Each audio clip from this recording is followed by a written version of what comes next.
बलोची रस्म रवाज में इसकी माफ़ी कोई गुंजाइश नहीं। हमारे यहाँ औरत का मुकाम एक कुरान के बराबर है। हमारे यहाँ जिस घर औरत आते हैं हम वहाँ पे अपने कबायली हिसाब से खून भी बख्श देते हैं।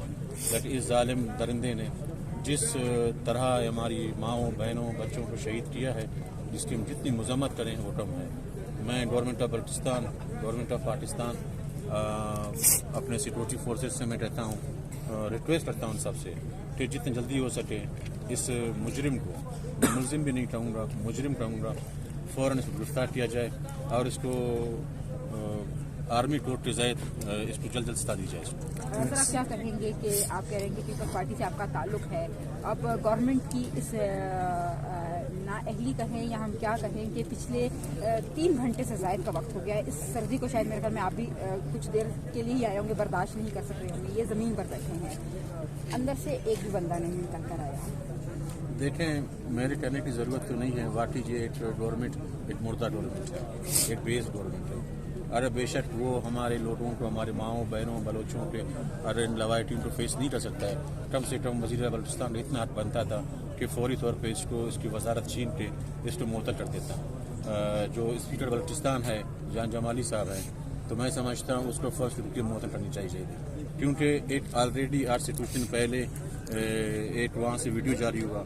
एक हमारी माँ ने कुरान पाक हाथ में लेके, हमारे पास अल्फाज तो नहीं है, जितनी मजम्मत कीजिए कम लोग। क्या कहेंगे सर, सरदार साहब का एक बयान सामने आया कि जब भी इलेक्शन आते हैं मुझ पर कोई ना कोई इल्ज़ाम लगाकर तो मुझे कटहरे में ले आया जाता है और ये मामला इस दफ़ा मेरे बेटे को इस्तेमाल करके किया जा रहा है, तो इस पर आप क्या कहेंगे? मैं समझता हूँ ये ना इसका इलेक्शन की बात है ना इल्ज़ामात की बात है। लोग जिनकी लवाकिन हैं ये जिंदा हैं, अभी भी गवर्नमेंट तरफ सिक्योरिटी फोर्सेस छापा मारे जैसे लोग कह रहे हैं, इसमें कोई शक नहीं। उनकी निजी जेल से ज़रूर ये हमारे जो बच्चे हैं बेटियां हैं इनके ज़रूर ये मिलेंगे, कैदियाँ मिलेंगे वहाँ से। मैं कहता हूँ बलूचिस्तान फौरी तौर पे इसको सबसे पहले इसकी वजारत ले ले और जितने भी इसके ठिकाने हैं वहाँ पे छापे मारे, इसकी असासे मुंजमद किए जाएँ, इसके अकाउंट्स मुंजमद किए जाएँ, इसके एनआईसी बिला किया जाए और इसको ईसीएल में डाला जाए ताकि बाहर भी ना भाग सके। इसको फौरन इंसाफ कटहरे में लाया जाए। इसको ये अपने बेटे पे इल्ज़ाम लगा रहे हैं, इस वाले से क्या? देखो, वो उसकी अपनी प्रॉपर्टी जायदाद उनका मसला है, ये चलता आ रही है, आज का बात नहीं है, ये सालों पुरानी बात है। इससे पहले एक साफ़ी कत्ल हुआ, आप खुद मीडिया से ताल्लुक़ हैं, आप भी जानते हैं चीज़ों में क्या हुआ है क्या नहीं हुआ है।